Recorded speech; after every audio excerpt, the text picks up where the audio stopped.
En el diálogo esta mañana estamos con el infectólogo Tito Alvarado, superando más de 1.100 casos en el país y con 3,5 millones de personas infectadas por el COVID-19 a nivel mundial. Las esperanzas de salir adelante en medio de esta pandemia se ven un tanto lúgubres. Sin embargo, hasta el momento, más de 1.200.000 personas han superado esta fatal enfermedad. Ante estas cifras, los pronósticos parecen ser un poco alentadores. ¿Cuáles son los escenarios post-pandemia? ¿Qué deben hacer las personas que se recuperan del COVID-19? Estas y otras preguntas nos las responderá nuestro distinguido invitado la mañana de hoy. En nuestros estudios nos acompaña, como les he indicado, el doctor Tito Alvarado. Y intentamos vía Skype en este momento con dos compatriotas que en New Jersey se recuperan después de haber contraído el COVID-19. Doctor, una vez más, muchísimas gracias por estar aquí con nosotros. Muchas gracias, Jorge, para discutir este problema que nos abarca a todo el mundo. Y Honduras no es la excepción. Tenemos este problema, cada día van aumentando los casos, obviamente están haciendo más pruebas, y estas pruebas lo que están descubriendo es que había muchos pacientes sin descubrir, en otras palabras, escondidos, ni ellos sabían muchos de esta infección, porque no tienen síntomas, muchos de ellos, y cuando tienen incluso se quedan en su casa, no van al sistema por miedo de la estigmatización. Entonces, es un dilema terrible. Hay mucha estigmatización, las pacientes se quedan en su casa y al quedarse en su casa son descubiertos tarde, llegan tarde al hospital y tienen las posibilidades de morir cuando ya la enfermedad está avanzada. Entonces tenemos ese problema. Entonces yo le pido a la población de que tan pronto tenga síntomas, busque a un centro para que le hagan la prueba y puedan pararle esta infección, porque hay formas de disminuir el impacto con los medicamentos que están utilizando actualmente. Doctor, 433 pruebas practicadas ayer y aparecen 123 personas contagiadas para un total de 1.178. Nuestros compatriotas que están en este momento ya contagiados en el país. Todo esto, ¿a qué nos lleva? Significa, y vemos aquí en pantalla en este momento los resultados que se practicaron ayer. 123 positivos de 433 pruebas. Total confirmados 1.078.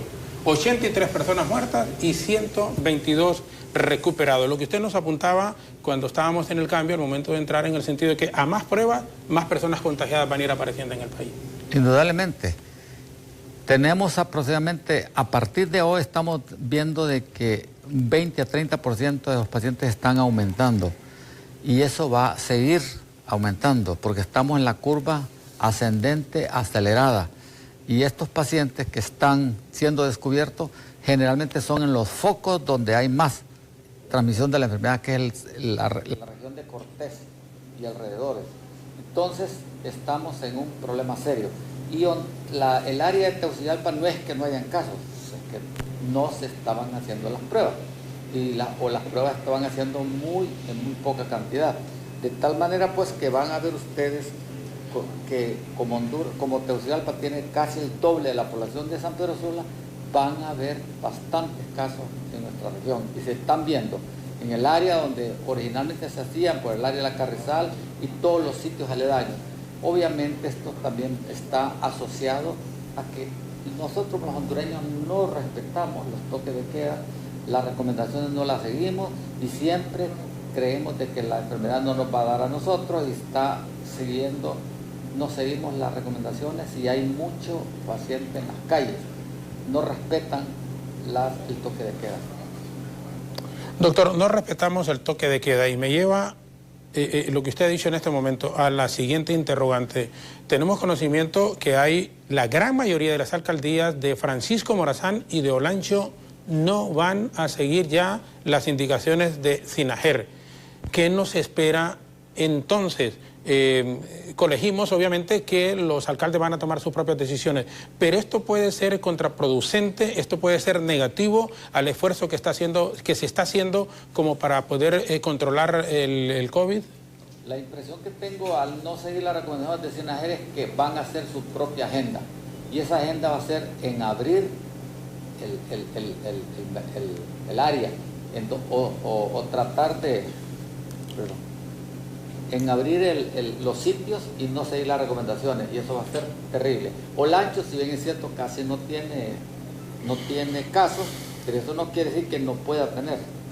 Entonces, si siguen en esa actividad de no seguir las recomendaciones del SINAGER, va a ser problemático. Y un caso o dos casos que haya en una zona populosa, van a haber cantidades, porque la enfermedad se transmite en forma exponencial. Es decir, uno infecta 3 a 6, 6 a 12, 12 a 24, y es una situación terrible de controlar. Es un virus muy transmisible, es un virus muy letal cuando llega a los pulmones, de tal manera pues que el problema puede ser lesivo para esa actitud que están tomando estas alcaldías. Deben de seguir los lineamientos que SINAGER lleva, porque SINAGER está asociado a un conjunto de personas que están dando directrices en forma científica, viendo las posiciones, viendo la distribución, viendo las prevalencias de esta enfermedad, y por lo tanto yo creo que es conveniente que se ponga en concordancia con las actividades de SINAGER. Ahora, ¿qué puede haberlo llevado a tomar esta decisión en su concepto? No tengo la menor idea. Probablemente ya no quieren seguir en cuarentena, o no quieren, porque el hondureño se caracteriza por no ser disciplinado, y ese es un problema serio.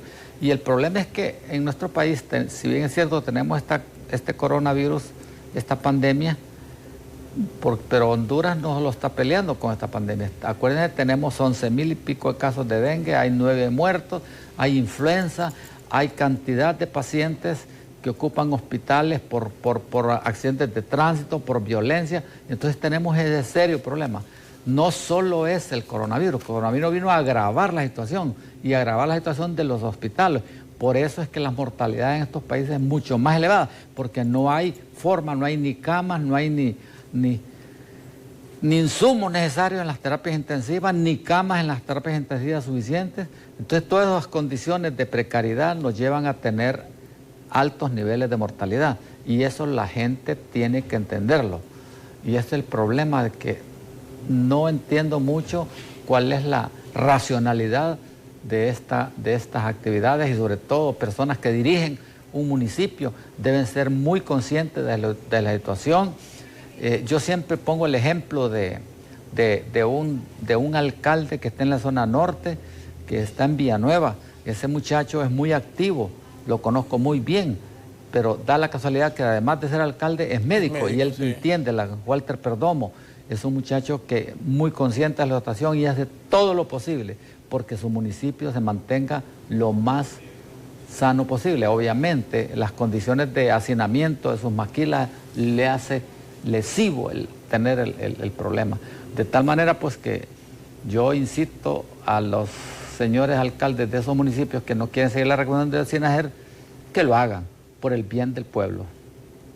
¿Qué nos espera ante este panorama, doctor? Y le hago la consulta porque en Centroamérica, en Latinoamérica, ya somos aun cuando somos de los países que menos pruebas ha hecho, somos de los países donde ya más muertos hay. Número uno, más infectados hay, el porcentaje cada día que pasa sube, y no estamos en las semanas pico, como dicen. Entonces, uno sin ser médico, sin tener los conocimientos que ustedes tienen, uno dice realmente con el sentido común, esto va a empeorar muchísimo más en el país.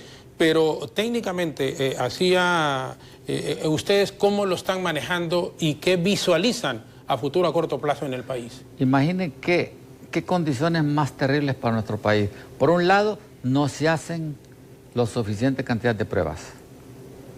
Eso implica que no se descubren bien los casos. Y por otro lado, la mortalidad de los pocos casos que hay, entre comillas, es alta. Entonces son las dos condiciones que no son las idóneas para un país. Debería tener más casos y menos muertes. Si las condiciones, así como Costa Rica, tiene mucho más casos, pero menos muertes. La diferencia es que, yo siempre insisto esto, Costa Rica tiene casi 14 o 15 años de escolaridad cada tico. En otras palabras, todos los ticos por lo menos han tenido un nivel de secundaria. Y en Honduras andamos como 7, 8 años de escolaridad, en donde eso juega un papel importante en el momento de tener calamidades de salud como esta, porque las personas no entienden el problema, aunque lo escuchen, no lo analizan y obviamente no hay disciplina. Entonces, de tal manera pues que estamos luchando con una enfermedad que todos los índices que tenemos son contraproducentes para el pronóstico. ¿Por qué? Porque más casos van a haber, más muertes. Pero ahorita la situación es que, como hacemos pocas pruebas, es el país que tiene menos pruebas en Centroamérica. El Salvador los quintuplica, Costa Rica y Panamá están muy elevadas.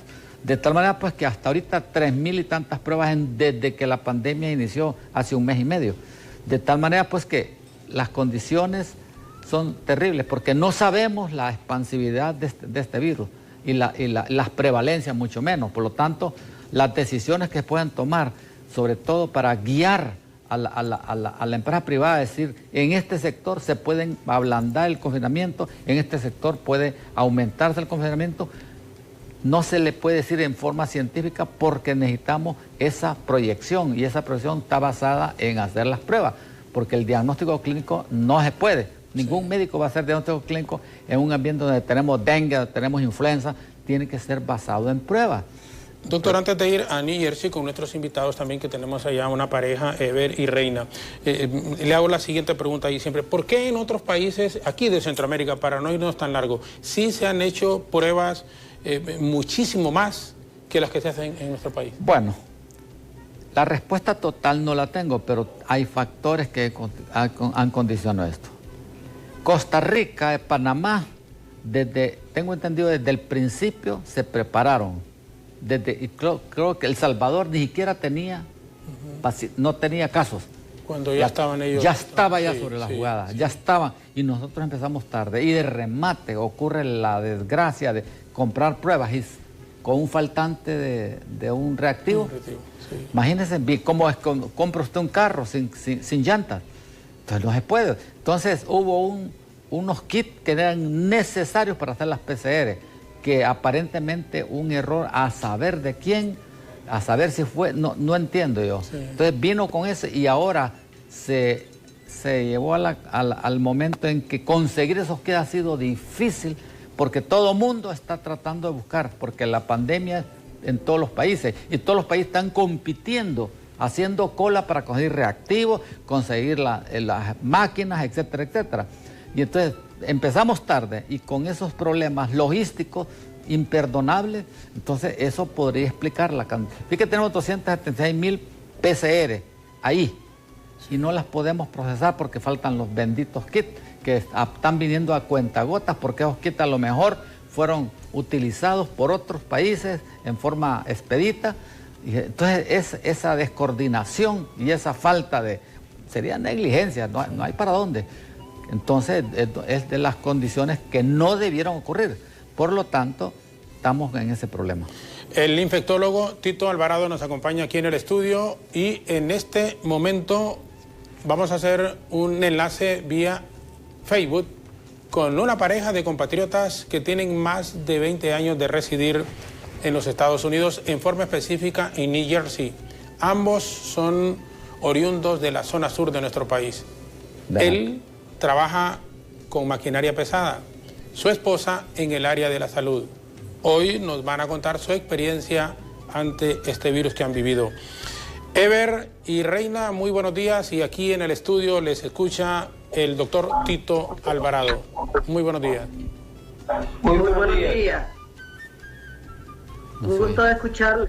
Igualmente, si nos levantan un poco, por favor, el volumen para que el doctor pueda escuchar, porque yo sí realmente estoy captando bien la señal, tanto de Ever como de Reina. Sí, el doctor no tiene, pero por eso vamos a ver si aquí en el set, en el estudio, nos colocan el sonido.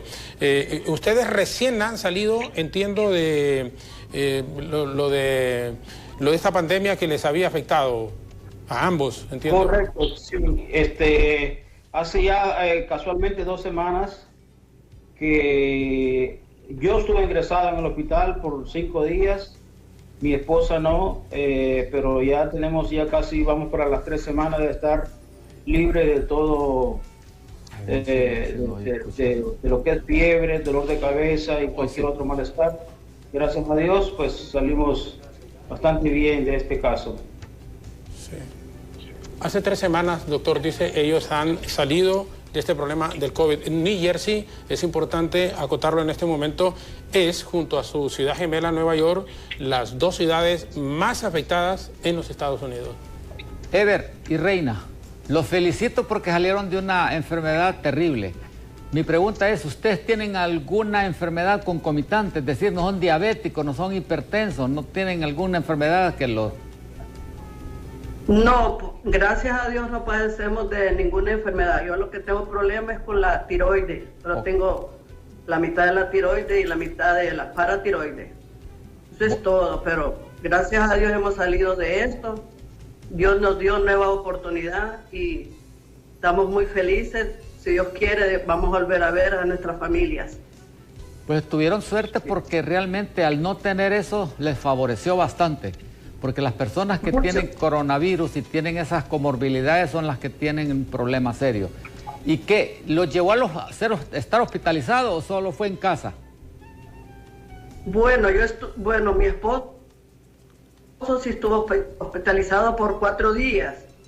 Yo, cuando llegué al hospital, bueno, ese día no tenía fiebre y mis signos vitales estaban bien y el oxígeno también, pero mi esposo sí, el oxígeno lo tenía bien bajito y más él estaba bien deshidratado, le había dado por 12 días fiebre, más diarrea, vómito y mucho dolor de cabeza. Entonces sí se quedó hospitalizado por 4 días.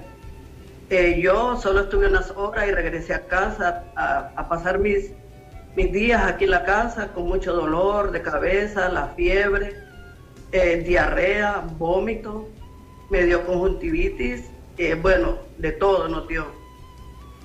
Si ustedes pudieran poner 3 síntomas importantes que les haya dado, ¿cuáles serían? Bueno, en mi caso, a mí me dio de todo, porque a mí me dio la fiebre por 12 días, igual que a mi esposo nos dio diarrea, vómito, mucho dolor de cabeza. Ahora hace 3 días que a mí me apareció tengo mucho dolor en el estómago, dolor en la barriga, pero no me ha dado fiebre.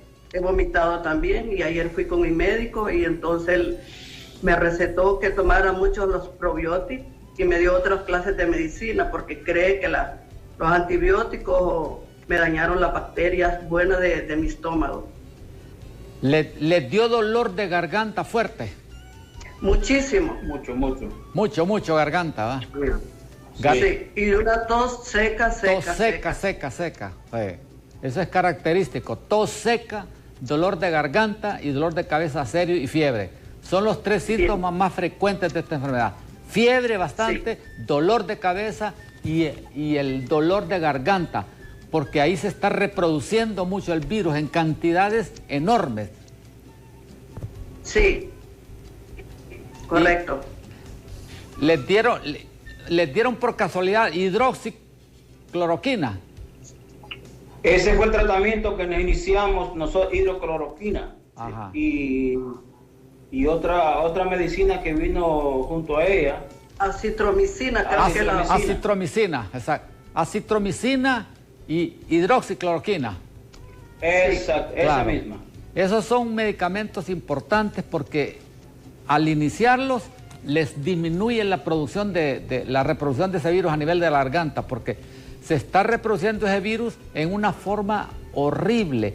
cuestión de 100.000 copias por día, y el organismo humano forma anticuerpos 2 o 3 semanas después. Quiere que el pobre organismo, nosotros estamos librando una batalla desigual. El virus destrozándonos y todavía nuestro cuerpo no forma los anticuerpos hasta 3 semanas después. Por eso es que se tiene que dar hidroxicloroquina, acitromicina, y nosotros aquí estamos utilizando un antiséptico que se llama microdacin, que es ácido sulfuroso, ácido sulfúrico, ácido hipoclorito de sodio y peróxido de hidrógeno, que eso inhibe también la producción del virus, y eso es importante hacerlo. Correcto.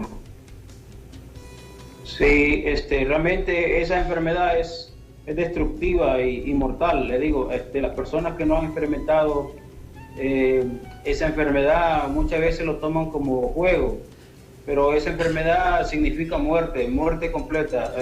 Muchos amigos míos han fallecido. Hasta ahora me vengo a dar cuenta que han fallecido porque como no teníamos comunicación por el estado que nos encontrábamos, pero ahora me he dado cuenta que muchos de los amigos míos, incluso ex compañeros de trabajo, se han muerto. Hasta ahora me vengo a dar cuenta de la situación.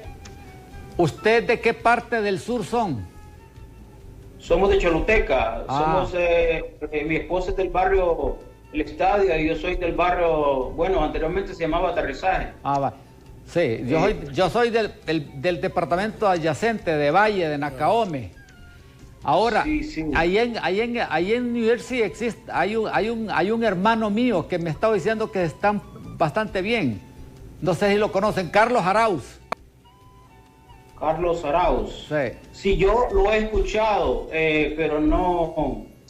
Sería bueno que nos mande contacto para que estemos ahí en comunicación, porque aquí en el lugar donde yo vivo, que se llama East Rutherford, yo casi no tengo contactos de mis compatriotas, más que todo en el área de Newark, el área de Passaic, que no está lejos de acá, y otros lugares cercanos acá, sí hay muchos hondureños, pero acá donde yo vivo, pues no tengo muchos amistades hondureños, y a mí me dijeron que había por la parte de Hudson, el condado de Hudson, que es allá por Jersey City, Union City, sí.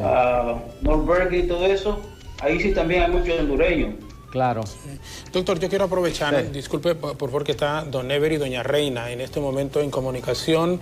Recién están saliendo de esto del COVID-19. Incluso creo que ayer, fíjese que doña Reina se hizo la última prueba.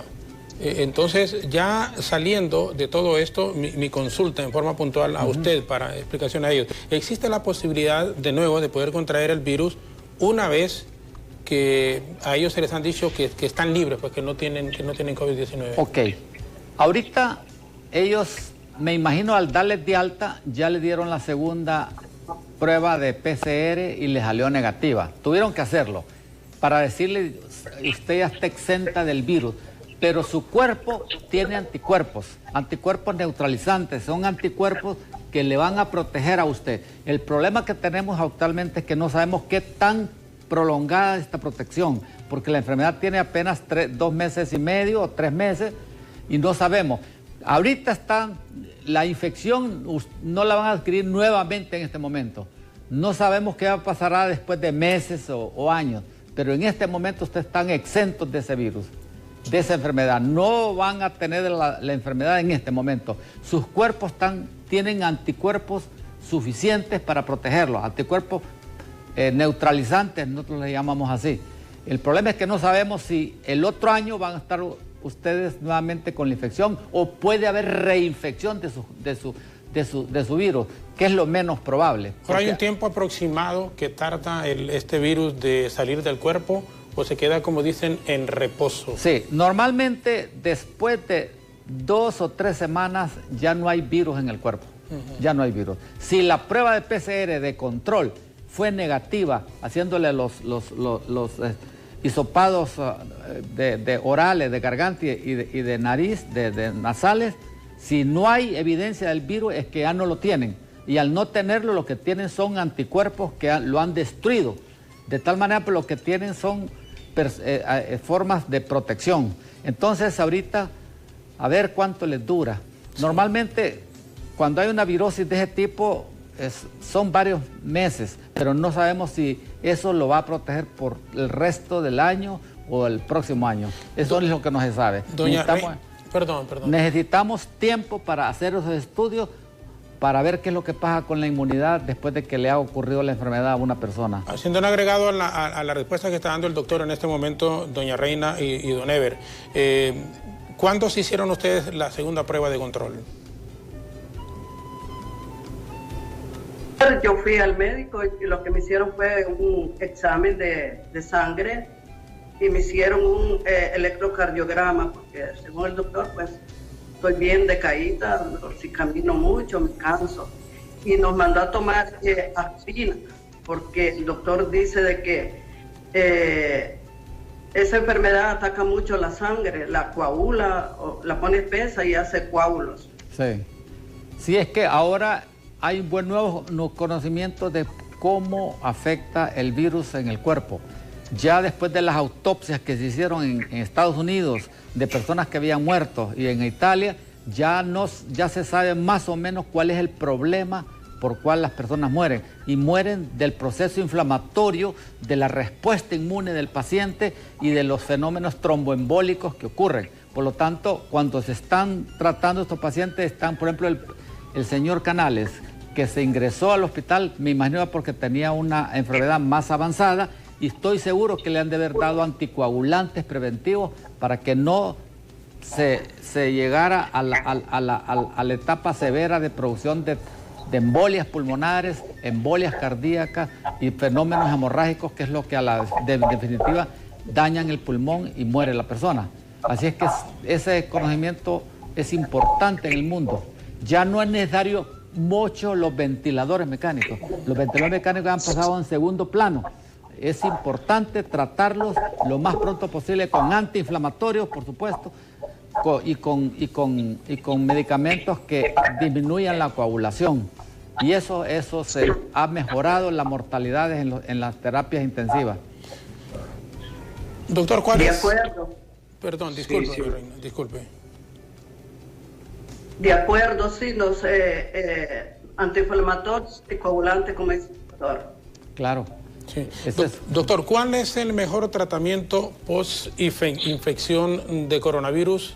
Esto porque obviamente seguimos con doña Reina, con don Ever, que recién han salido, digamos, hace 2 o 3 días atrás de esto del COVID-19. Pero ¿cuál es el mejor tratamiento que ellos pueden tener en este momento cuando han salido del COVID-19 recientemente? Bueno, tengo entendido que ya al darles alta están negativos, pero hay una etapa de rehabilitación de estos pacientes. Es importante saber cómo está el pulmón. Si el pulmón, si ellos, sobre todo el don Ever, que fue hospitalizado, quisiera saber si desarrolló un foco neumónico por el virus y si eso ocurrió, necesitamos darle seguimiento, porque si era un pulmón sano previamente, que no fumaba el señor y que no tenía ninguna comorbilidad, pues el pronóstico va a ser excelente. Pero si hay un daño previo por el cigarro, por el tabaquismo o por una enfermedad concomitante, se tiene que seguir para ver con parámetros que miden la función pulmonar, para que no quede él dañado previamente después de esta infección.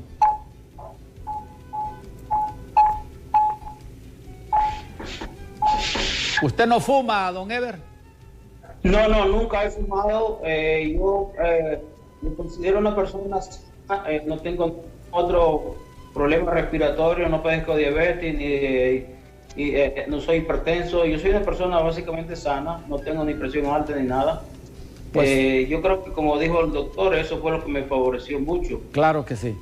Entonces su pronóstico es excelente después de la infección, porque los pacientes que son fumadores y tienen daños previos del pulmón tienen problemas de volver a la normalidad su pulmón, porque están ya dañados por la enfermedad y por las enfermedades previas que ha tenido. Así que el pronóstico de ustedes, a pesar de la edad de ustedes, ¿anda como unos 70 años usted o...? No, voy a cumplir 64 años, ahora en mayo. 64, sí, 64. Ya tengo 73. Perdimos mucho peso. Sí, a recuperarlos, a comer adecuadamente, aunque yo sé que está difícil porque siguen las cuarentenas en New Jersey, ¿va? Sí. Sí, aún siguen, sí. No sabemos hasta cuándo, pero hay que mantenernos ahí al margen de lo que dicta la ley. Hay que tomar todos los elementos necesarios para ganar de peso. Les recomiendo Ensure Advance. Es una leche con un montón de cosas para los de mayor de 60 años. Sí, muchas vitaminas tiene el Ensure, sí. Ensure Advance. Gracias. Advance, que es el completo para las personas que tenemos mayor de 60 años. Doña Reina, don Ever, muchísimas gracias por habernos permitido tener ese testimonio de ustedes a muchos compatriotas acá. Y como decía el doctor Alvarado, pronósticos excelentes para ustedes. Están para contarlo, para darnos el testimonio. Y en este momento, para muchos compatriotas, no solo en Estados Unidos, sino que también aquí en nuestro país, porque estamos enfrentando esta pandemia con incredulidad en la mayoría de los casos, y eso es importante. Los profesionales de la medicina están haciendo esfuerzos enormes para tratar de transmitirnos a los hondureños que nos quedemos en casa, que nos lavemos las manos, que sigamos las indicaciones, pero es sumamente complejo, es bastante difícil, y ese testimonio por eso de ustedes es importante, y las consultas en el sentido médico que ha formulado el doctor Tito Alvarado. Les recomiendo que les pasen esta información a los jóvenes que ustedes conocen ahí, porque son los que no creen que no les va a dar esta enfermedad. A sus amigos, utilicen la vía telefónica, o es importante porque hay mucha incredulidad en los jóvenes, no quieren acatar, creen que eso es una enfermedad solo de los viejos, y ese es el error más grande que puede ocurrir. Correcto. Yo sí tengo entendido que esta enfermedad no entiende. Se lleva a todo el mundo, joven, viejo, negro, blanco, no conoce de racismo, es igual, por lo cual tenemos nosotros que cuidarnos. Y yo les doy consejos a muchos muchachos, no solo muchachos, personas que yo veo en la calle, y le digo, mira, hay que tener cuidado porque esta enfermedad es altamente peligrosa. Sí, bueno. Y Les quiero dar un consejo, que se laven las manos donde quiera que vaya, y se pueden usar las mascarillas y guantes, que lo usen. Claro que sí. Y a mis compatriotas, por favor, esto no lo tomen como juego. Así es. Nosotros yo que trabajo en los hospitales, he visto cómo mueren jóvenes de 25 años, 26, 32, viejitos de todas las edades. Y a mí me ha tocado hasta ayudar a envolverlos después que ya han fallecido. Así es que mucho cuidado, esto no es un juego, y que Dios los bendiga. Doña Reina, muchas gracias. Bueno, los felicito por haber dominado esta enfermedad, así es que les agradezco mucho la comunicación. Amén. Perfecto. Muchas gracias, doña Reina. Don Ever, saludos, por favor. gracias. Un abrazo fuerte. Chicos, estamos a sus órdenes. Felicitaciones. Buen día y bendiciones. Gracias. Dios les bendiga a todos. Gracias a ustedes, doña Reina y don Ever Canales, que son oriundos de la zona sur del país, en forma específica de Choluteca, han dado su testimonio recién, salen del COVID-19, viven en New Jersey, y nos hemos sentido muy contentos, nos hemos sentido felices de que con su mensaje intentemos ayudar a muchísimos compatriotas que todavía no nos cae el 20 que el COVID es una realidad. El coronavirus, el COVID-19, es un hecho real, que estamos viviendo con él en nuestro país, y que si no acatamos las indicaciones de los profesionales, de los que conocen, de los que saben de esto, nos podría ocurrir lo que ha pasado con doña Reina y con don Ever, que gracias a Dios ellos pueden, como decimos popularmente, contar el cuento.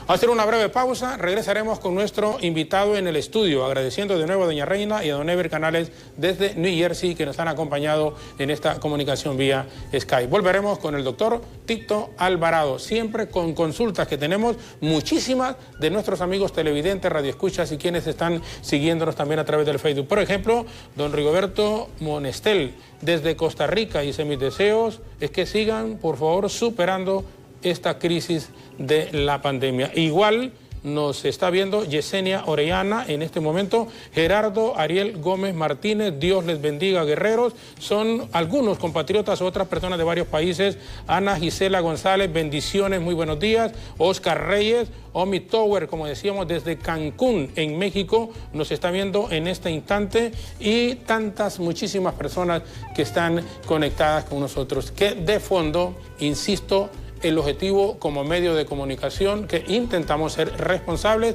es transmitir mensajes positivos, con orientación y educación, para que la gente pueda captar esas decisiones de la gente que conoce y que nos hacen siempre, siempre con buenas intenciones esas recomendaciones para que podamos vivir con esta enfermedad. Y como decía el doctor Alvarado, está también el dengue, que nos está afectando grandemente, que llevamos ya 11 casos confirmados de personas que mueren por lo del dengue, pero hay otras pandemias que nos están afectando en el país y que solo unidos pudiésemos también vencerlas. La pausa y regresamos con nuestro invitado.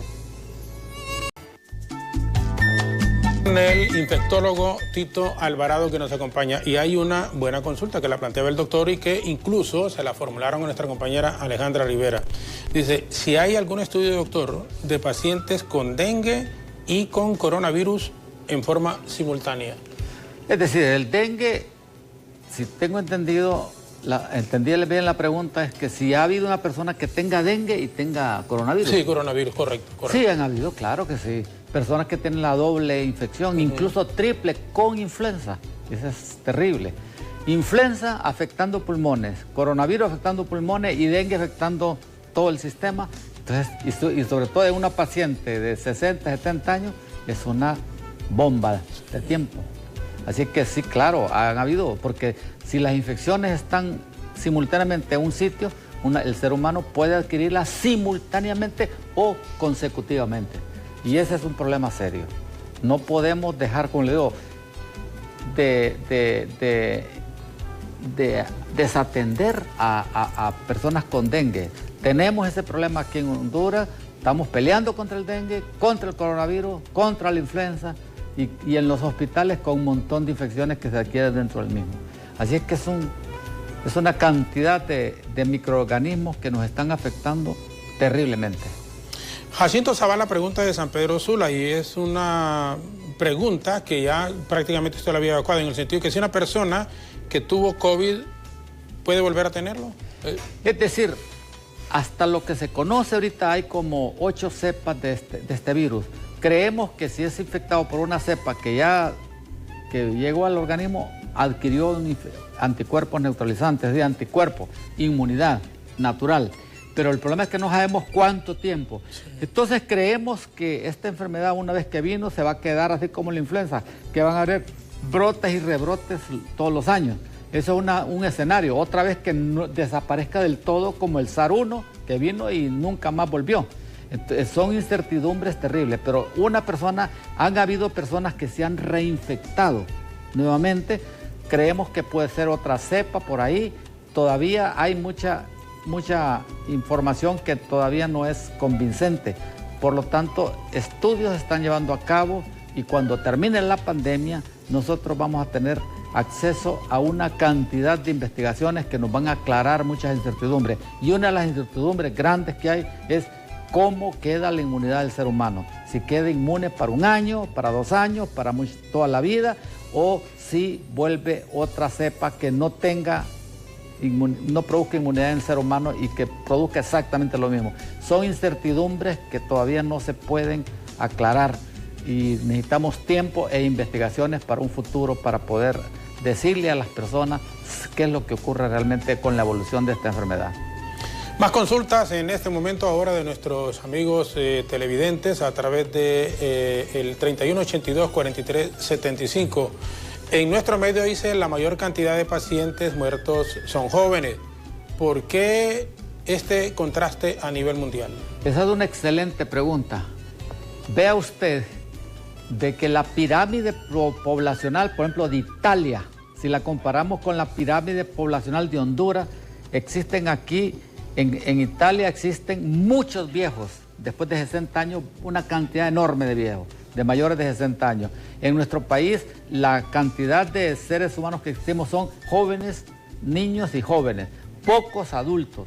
Y entonces se enfrenta una población a un virus que nunca había ocurrido, afecta en general a todo mundo. Y claro, el impacto lo tienen jóvenes porque la cantidad de infecciones ocurren en jóvenes o personas de 50 años abajo. De tal manera pues que es cuestión de exposición y es cuestión de personas que se mueren porque hay menos personas viejas en nuestro país. Acuérdense que un ser humano en Honduras tiene el promedio de vida anda como 65, 70 años, por ahí. Y claro, en Europa es mucho más. Y allá existe una cantidad de mayores de 60 años enorme y por lo tanto se expusieron al virus y que a lo mejor tuvieron comorbilidades, por eso les impacta más. Es cuestión de exposición y es cuestión de la cantidad de seres humanos que existimos. Aquí no hay muchos viejos, aquí hay más jóvenes y son los que sufren el impacto de la enfermedad. Bueno, Javier González dice saludos a Ever y Reina, esto desde Choluteca. Dice que los vio y que le dio mucha alegría verlos bien ahora. Y es que realmente son muchos los parientes a veces, doctor, que como hay gran cantidad de hondureños que viven en el exterior y cuando la gente los ve así, probablemente el mismo caso de Javier, pues se sienten honestamente contentos porque aunque no sea en el contacto físico, pero por lo menos lo ven a través de la pantalla de la televisión y Javier, que asumo son parientes o amigos, dice que se siente contento. Y una consulta desde el puerto de La Ceiba, Sonia Salazar, dice, estoy embarazada y me duele la cabeza, ¿qué debo hacer? No sé si también tiene fiebre, pues solo la cabeza. Bueno, solo dice que le duele la cabeza. Probablemente si solo le duele la cabeza, es que solo le duele la cabeza, no ha de tener fiebre, porque si tiene fiebre lo hubiera dicho.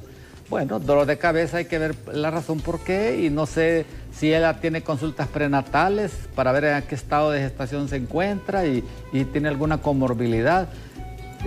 Son solo dolor de cabeza, es difícil de saber qué es lo que realmente pasa. Si fue un dolor de cabeza tensional o un dolor de cabeza que le ocurre frecuentemente, no tenemos idea, que lo que hubiera dado más información. Sí, no, bueno, aquí nos está, dice que solo es la cabeza, pero que siempre con alguna frecuencia.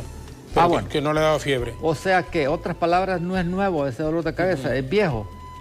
Hay que ver si es su presión arterial, o hay que ver qué otros malestares tiene. Es difícil. Pero si le da dolor de cabeza como síntoma inicial y le da fiebre simultáneamente y como está embarazada, no sé qué nivel de embarazo tenga, pero independientemente del nivel tiene que acudir lo más pronto posible. Sabemos que el embarazo es una condición que realmente puede complicar a un paciente con coronavirus, pero el niño en general es poco afectado. Es una de las condiciones satisfactorias de que este virus no afecta mucho a los niños al producto de su concepción. De tal manera pues pero sí puede afectarle mucho a una paciente que tenga embarazo y simultáneamente tenga coronavirus, sobre todo si está en el tercer trimestre de embarazo, porque la función pulmonar en el embarazo está comprometida por la enorme cantidad el volumen que tiene de su abdomen, que comprime los pulmones y complementariamente tiene coronavirus, eso le va a comprometer parte de su respiración. Por lo tanto, tiene que ir inmediatamente, si aparecen otros síntomas, tiene que ir a la consulta, en primer lugar de su ginecólogo o de su médico de cabecera o algún médico que tenga a mano para consultarle y que le examine y que le dé algún consejo que sea muy bueno. Un agregado a esta consulta de Sonia Salazar desde La Ceiba, si una persona embarazada que tiene su bebé, hay un riesgo altísimo si ella tenía coronavirus a que el niño aparezca con Eso es lo que decía, que afortunadamente este virus respeta mucho el producto, el niño. Fíjate que incluso la mujer que tuvo acá el primer caso índice, estaba embarazada, no le ocurrió nada al niño, y así la gran mayoría. Parece que tiene problemas de penetrar a través de la placenta el virus. Han habido virus que han penetrado, pero las cantidades que lo han hecho han sido pocas. Si es que la placenta se encuentra en estado normal, no hay alteración de la placenta. Es una fortuna para el ser humano de que las embarazadas generalmente la madre es la que está afectada, pero el niño muy poco. Y eso se ha visto en todos los países. La afectación del niño es poca. Obviamente quisiéramos ver ya estudios más prolongados y a ver qué sucede en el futuro si realmente hay daño severo en el niño. En este momento todavía no es una información que afecte al niño. Colocamos en este momento otra consulta vía WhatsApp de nuestros amigos televidentes y radioescuchas y que nos siguen también a través de el Facebook. Vamos a... Doctor, soy una persona de la tercera edad y trabajo con salud en la parte administrativa.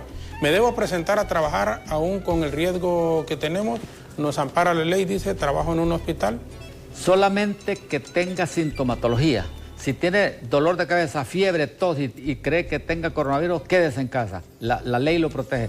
Pero si es una persona que trabaja en el Ministerio de Salud, como en su condición de personal de salud y no tiene nada, está obligada a ir a ayudarle a los pacientes en los hospitales. No tiene ninguna escapatoria. Necesita ir a colaborar como todo el mundo lo está haciendo. Obviamente tiene que protegerse adecuadamente y el Estado, el hospital o el sitio donde trabaja está obligado a darle toda la indumentaria de protección. Pero si no tiene nada y no va por miedo, está fuera de la ley. Y yo quiero aprovechar aquí porque fíjese que ayer cuando tocábamos, doctor, ese tema también nos decían, miren, en los sindicatos, donde hay sindicatos, les están diciendo a la gente que no vaya a trabajar. Ahorita no hay trabajo, ahorita hay problemas. Y si les están diciendo a la gente que no va a trabajar, es peor. Y si hay oportunidades de trabajar. Es decir, los riesgos son enormes, no cabe ninguna duda, pero... Sí, es decir, se le dice que no vaya a trabajar en sitios donde no son necesarios, pero un hospital que está lleno de trabajo porque hay lleno de pacientes, es necesario. Si todas las personas que trabajan en un centro de salud o un hospital toman la decisión de no ir a trabajar, ¿quién va a atender a los pacientes? No, tiene que ir a trabajar. Mire, el hospital escuela están yendo por turnos a trabajar. Obviamente hay turnos A, B y C y tienen que cumplir. A menos de que se encuentren enfermos y que sea constatado por una persona calificada que constate de que la persona puede tener síntomas de la enfermedad, ahí sí está justificado quedarse en casa.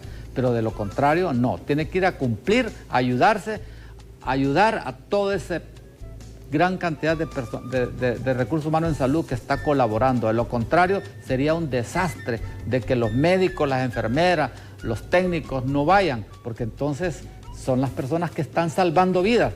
Y si eso no ocurre con una persona, eso es algo muy penado. Sí.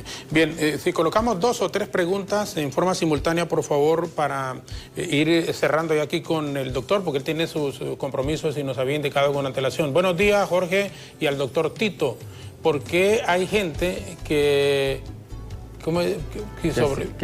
si sobreviven al coronavirus, a otros y al coronavirus, y si hay alguna vacuna? No, definitivamente ahorita no hay vacuna. Irá a haber vacuna año y medio. Perdón, doctor, dice, es lamentable todo lo que pasa en el mundo. Yo quiero saber si existe la posibilidad de poder tener un pleno control del COVID-19, que no tiene relación con lo anterior. Sí, ahorita no hay control del coronavirus, porque no hay tratamiento específico totalmente eficaz. Hay algunos medicamentos que pueden ayudar, pero no hay 100%. Por lo tanto, tampoco hay vacuna. Entonces estamos ante un elemento que es nuevo y que nos está invadiendo y tenemos que utilizar el sentido común y seguir las instrucciones emanadas por los ministerios de salud, en este caso del SINAGER también, en donde tenemos que protegernos a como dé lugar y cumplir con la cuarentena cuando hay necesidad de hacerlo. Y como dijo el doctor, y siempre lo aplico, sentido común, que es el mejor de todos los sentidos. 2 consultas finales, por favor, estimados compañeros. Buen día. ¿Puedo salir a caminar como ejercicio en mi colonia?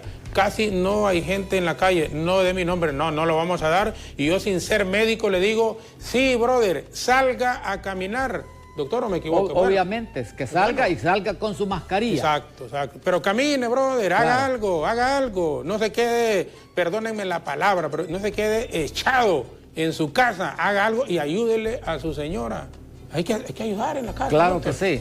Que salga con su mascarilla y que guarde la distancia de 2 metros con otras personas que están haciendo lo mismo.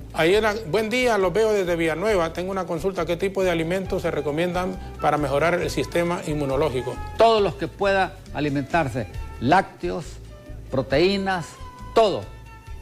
Es importante que se alimente bien para por lo menos que tenga elementos para combatir este virus. Sí. Bueno, una última, hoy sí de verdad, porque estamos con el doctor atrasándole. Una última consulta, por favor, compañeros. Doctor, buenos días. Fíjese que soy una persona de 65 años y desde ayer tengo dolor de garganta, pero no tengo fiebre ni dolor de cabeza. ¿Qué me aconseja? Gracias. Dolor de garganta, no sé cuántos lo tiene, pero si es un dolor de garganta que no se le quita, aunque no tenga fiebre, pero tiene algún malestar general, ojo con eso, porque el dolor de garganta es característico de esta enfermedad. Y si tiene a eso tos seca, vaya a consulta lo más pronto posible, porque usted tiene 65 años, no sé si tiene alguna comorbilidad, si es diabético o es hipertenso. Es importante que si ese dolor de garganta persiste, vaya usted al centro de salud. Le voy a recomendar utilizar microdacin. Microdacin es una sustancia que ayuda mucho a disminuir la cantidad de virus de la garganta si es que lo tiene. Bueno, perfecto. Doctor, sus palabras finales agradeciéndole una vez más de veras. Bueno, le agradezco mucho nuevamente, Jorgito, por la invitación y por quedarme acá ayudándole al pueblo hondureño a responder muchas preguntas que son importantes para la población. Insisto, una población debe estar informada adecuadamente porque hay mucha desinformación al respecto y si una persona está desinformada es fácil víctima de este virus. Por lo tanto, es importante seguir las recomendaciones emanadas por las autoridades de salud, de mantener el distanciamiento, usar mascarilla, tratar de ser solidario con el vecino, que este virus nos está mostrando y nos está enseñando que seamos solidarios, que seamos higiénicos y que nos ayudemos unos a otros para poder combatir esta pandemia que vamos a pasar y vamos a sobrevivir con esta pandemia pronto. 2, 3, 4 meses nosotros estamos libres de ella. Doctor, gracias. Solo aguárdeme un segundito, porque fíjate que la vez pasada usted se me levantó así, se fue de un solo. Y entonces la gente quería que ya no quería estar con nosotros. ¿De qué? ¿Cuál? Bueno, por favor. Bueno, ok, perfecto. Mire, doctor, hay un mensaje. El microdacin se puede usar como algo preventivo. Claro que sí. Consígalo, está un poquito... Ese es ácido hipocloroso, ese es peróxido de hidrógeno y mata los virus del SIDA si usted se los pone en su nariz o se los pone, hace gárgaras con él. Es importante que lo tenga a mano. Perfecto. Doctor, una vez más, muchas gracias. Solo aguárdeme porque incluso le colocaron 2 micrófonos a usted. Entonces, solo voy a despedir, agradeciéndole, por supuesto, que nos haya acompañado, doctor, una vez más. De aquí van a la reunión, ¿verdad? Sí. ¿A la reunión? Sí, están. Al búnker. Al búnker. Hasta las 10, 12 de la noche. Sí, realmente es impresionante. Estamos entrenando gente, estamos ahorita en una campaña de hablar con todas las fuerzas privadas, hablando en la costa norte, con la empresa privada, con todos los gurús de la empresa privada de acá y de la costa norte, explicándole la razón que hay que esperar un momentito para ablandar el confinamiento y viéndole. Entonces ya están aceptando y viene una campaña masiva porque vamos a buscar caso por caso en las casas. Creo que es ir casa por casa. Casa por casa. Ya están 50 grupos acá, 50 en San Pedro, que están haciéndolo, acompañados de una bolsita de medicamentos con hidroxicloroquina, con microdacin, con ivermectina, para dárselo, porque no podemos esperar que los pacientes lleguen, claro, sino que hay que ir a las casas. Hay que ir a buscarlos. Hay que buscarlos. Infectólogo Tito Alvarado nos ha acompañado aquí en el estudio esta mañana. Diálogo que se repite hoy a las 11 de la noche, siempre aquí por los canales de BTV. Ha sido gratificante una vez más estar con él y la comunicación con los compatriotas, doña Reina y don Ever Canales desde New Jersey, dando su testimonio cuando han salido también recién del COVID-19. Y ha sido muy importante también para nosotros. Breve pausa. Alejandra Rivera, Evelyn Sosa continúan hasta las 9 en punto de la mañana. Y les esperamos el próximo viernes. A Gali Galeano, ¿usted lo escuchó, doctor, alguna vez cantar? Gali Galeano, el colombiano, que lo vamos a tener desde Cali, Colombia. Sí, no. ¿Cuál es la canción más famosa de Gali? y me bebí tu recuerdo para que jamás vuelva a lastimarme. Ese Gali Galeano lo tendremos el próximo viernes, 7 de la mañana, aquí como un regalo para todas. Es un caleño. Es un caleño, correctísimo. Caleño. Correctísimo, doctor, correctísimo, bueno. doctor. Entonces, para las hondureñas ahí, ¿está soltero ese hombre? ¿Ah? ¿Estará soltero? No, Gali, Gali, ya días, bueno. ya días, y todo. Pero bueno, gracias, doctor, una vez más. Es un enorme placer haber contado con su presencia. Como les decía, breve pausa. Quédese con nosotros. Ale y Evelyn continúan con Hola Honduras. Con permiso.